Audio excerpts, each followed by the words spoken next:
पढ़े लिखे होनहार युवाओं के लिए सरकार ला रही है एक अच्छी योजना। केंद्र सरकार का बड़ा फैसला।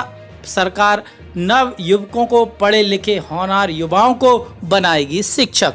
क्या है इससे संबंधित सारी डिटेल, आखिर कैसा निर्णय लेने जा रही है सरकार, पूरी जानकारी एक स्मॉल वीडियो के माध्यम से आपके बीच लेकर आया है। नए यूजर हैं, पहली बार वीडियो देख रहे हैं तो चैनल को सब्सक्राइब करना ना भूलें दोस्तों।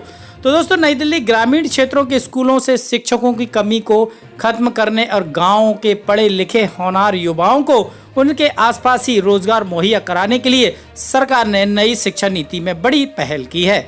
इसके तहत गांवों के प्रतिभाशाली छात्रों को शिक्षक पेशा की ओर आकर्षित करने के लिए एक मुहिम चलाई जाएगी। इसके तहत उन्हें 4 साल का बीएड कोर्स करने के लिए छात्रवृत्ति भी दी जाएगी। यह स्कीम देशव्यापी होगी और इनकी नियुक्तियां भी आसपास के क्षेत्रों में की जाएंगी। नई शिक्षा नीति में किया गया है, इस पहल के जरिए नए लक्ष्य साधे गए हैं। पहला, ग्रामीण क्षेत्रों में शिक्षा की पूर्ति करना।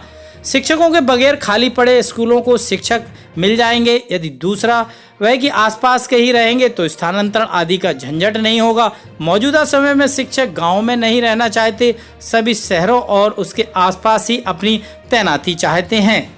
नई शिक्षा नीति में शिक्षकों के कम से कम स्थानांतरण की बात कही गई है। तीसरा, नीति में जिस तरीके से छात्रों को 5वीं तक मातृभाषा में पढ़ाने की बात कही गई है, उसमें भी ग्रामीण परिवेश से जुड़े होने के चलते यह शिक्षक पूरी तरीके से फिट रहेंगे। तो मध्य प्रदेश की नहीं, ये पूरे देशव्यापी योजना है, क्योंकि शिक्षा नीति अभी हाल ही में जारी की गई है भारत सरकार द्वारा और उसमें इस बिंदु को रखा गया है कि ग्रामीण क्षेत्रों में शिक्षकों की कमी से जूझ रहा शिक्षा विभाग गाँव में ही रहने वाले पढ़े लिखे होनहार युवाओं को उस शिक्षा के पेशा से जोड़ा जाएगा।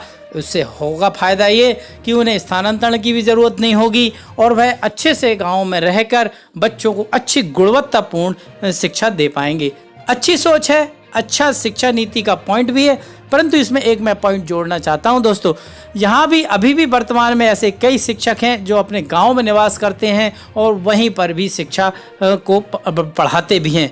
होता क्या है, वह शिक्षक अपने कामों में ज़्यादा ध्यान देता है और स्कूल की तरफ ध्यान कम हो जाता है। हालांकि ये सर्वव्यापी रूप से नहीं कहा जा सकता, क्योंकि ये तो प्लस माइनस पॉइंट दोनों जगह होते हैं। तो हालांकि सोच अच्छी है, सरकार की नीति अच्छी है, पर इसका इम्प्लीमेंटेशन होना महत्वपूर्ण है कि गांव का शिक्षक यदि गांव में रहकर पढ़ाएगा तो बेहतर शिक्षा दे पाएगा।